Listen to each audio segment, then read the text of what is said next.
A gente volta já diretamente com o Américo Martins para te contar que as autoridades palestinas dizem que Israel conduziu a maior operação em anos na capital da Cisjordânia. Um adolescente, inclusive, morreu durante a invasão a um campo de refugiados. Na região, o Américo Martins está no local, está em Israel. E é com ele que a gente conversa agora ao vivo. Nos conte, Américo, qual o clima por aí neste momento? Olá, muito bom dia, Elisa. Bom dia a todos que nos acompanham aqui no live.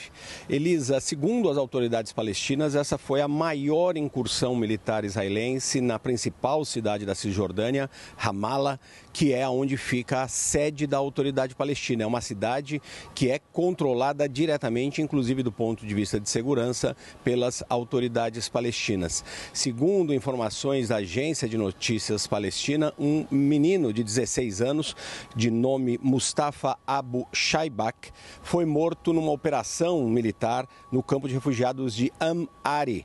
É um campo de refugiados palestinos dentro da Cisjordânia, na cidade de Ramallah, e houve uma incursão com muitos veículos militares israelenses nesse campo de refugiados. Houve escaramuças entre os dois lados e esse menino palestino de 16 anos morreu. Foi cerca de 400 palestinos já morreram, Elisa, dentro da Cisjordânia, que é uma área completamente diferente, distante da faixa de Gaza. A faixa de Gaza fica exatamente no litoral e a Cisjordânia fica mais para dentro, fazendo fronteira, inclusive, com o território da Jordânia. A Cisjordânia é administrada diretamente pela autoridade palestina, ao contrário da faixa de Gaza, que até o início dessa guerra era dominada completamente pelo Hamas. Além disso, Elisa, desse caso que aconteceu e dessas 400 mortes que já aconteceram na Cisjordânia, aqui também estão discutindo muito a questão de um possível cessar-fogo na faixa de Gaza. Ali sim, o território em guerra aberta entre os dois lados. Só que Israel não enviou uma delegação para o Cairo, no Egito, onde eles iriam participar de negociações frente a frente com negociadores do Hamas e com intermediários dos Estados Unidos, do Egito e do Catar. Por que Israel resolveu não enviar a delegação que levaria a esse cessar-fogo? Porque o governo israelense pediu uma lista de todos os reféns que estão vivos e reféns que teriam morrido dentro da faixa de Gaza. O Hamas não apresentou essa lista, dizendo que nem eles sabem exatamente qual é a situação de cada refém.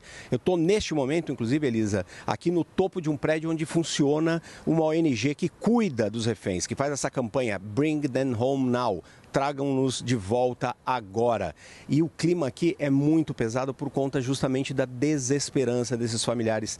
Ninguém sabe se eles estão vivos, se eles estão bem tratados, não há informação nenhuma. Por isso, aumenta muito também a pressão aqui em Israel para que o governo faça esse cessar-fogo, que envolveria uma troca de até 40 prisioneiros, esses reféns que estão nas mãos do Hamas, por 400 palestinos que estão nas cadeias aqui em Israel. Mas, apesar de notícias de que estaria essa negociação indo para o caminho certo, Israel não enviou a delegação, então a gente não vai ter novidades tão cedo sobre isso, mas vamos acompanhar tudo e a gente conta aqui, Elisa. Sim. Américo, deixa eu aproveitar que você está aí com os pés, no território israelense, você que esteve meses atrás aí também e era um cenário diferente. Você consegue narrar isso para a gente, Américo? Como é que você observa a movimentação do país? De que maneira existe alguma normalidade, bem entre aspas, nesse momento de conflito? Excelente pergunta, Elisa. Eu cheguei aqui na sexta-feira, já passei bastante aqui em Tel Aviv, fui a Jerusalém, a segunda cidade mais importante do país. Fui a alguns kibbutz que foram destruídos pelos ataques do Hamas no dia 7 de outubro e estive na fronteira com a faixa de Gaza, da mesma forma como eu fiz em outubro. Então, em poucos dias eu consegui visitar vários lugares, porque Israel também é um país pequeno. O que eu vi, Elisa? O grande drama é dentro da faixa de Gaza.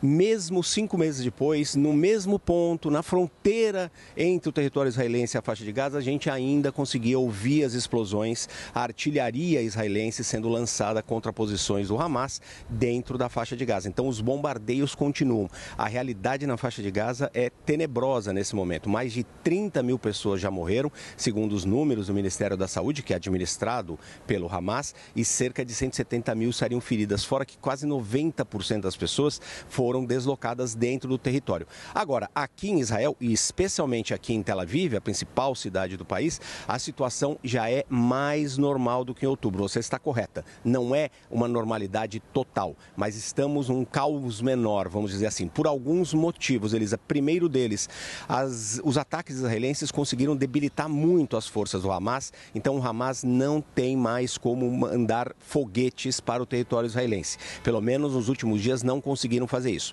Eu me lembro que em outubro, inclusive em alguns momentos que eu estava ao vivo, a gente ouvia sirenes de ataques antiaéreos, as pessoas se deslocando para, por exemplo, os abrigos antiaéreos. Isso não tem acontecido nos últimos dias, então isso já dá uma sensação de normalidade. Você continua vendo muitos militares pelas ruas, especialmente ali perto da faixa de Gaza. Você vê tanques, vê os militares se deslocando, por exemplo, em direção à faixa de Gaza. Aqui na capital eu também pude observar muito mais gente na rua do que em outubro. Em outubro era uma sensação parecida com a da pandemia, inclusive, quase ninguém nas ruas, especialmente, inclusive, aqui na capital, porque o Hamas tinha condições de acertar. Então a vida está um pouco mais normal, mas não completamente, obviamente. Você vê muitos militares e tem essa questão muito sensível, Elisa, dos reféns. Existe uma comoção muito grande aqui em Israel, uma campanha muito forte para que o Hamas libere esses reféns o mais rapidamente possível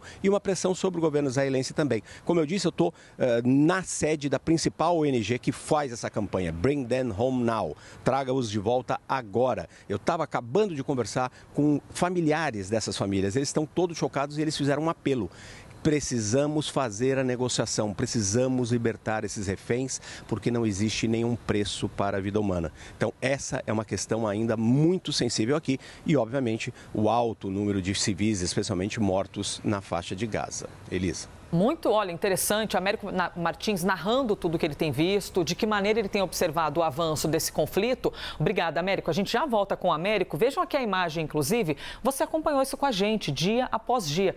Lembra que essa imagem era tomada de explosões, de muita fumaça? Isso aqui é agora, ao vivo, aqui pelo horário de Brasília, 10 horas 16 minutos, na faixa de Gaza. Parte do que restou da faixa de Gaza, praticamente inabitada. Aí nesse gramado aí embaixo era onde, vocês se lembram? Os tanques circulavam aqui tentando avançar. Eles já conseguiram avançar por boa parte. E aqui praticamente assim, se tiver gente morando aqui, é por algum motivo quase que raro, vamos assim dizer, porque isso aqui tudo foi atacado, muita gente morreu, gestante, neném, idoso, tudo nessa defensiva, né, na contraofensiva, após o início do que ocorreu no dia 7 de outubro.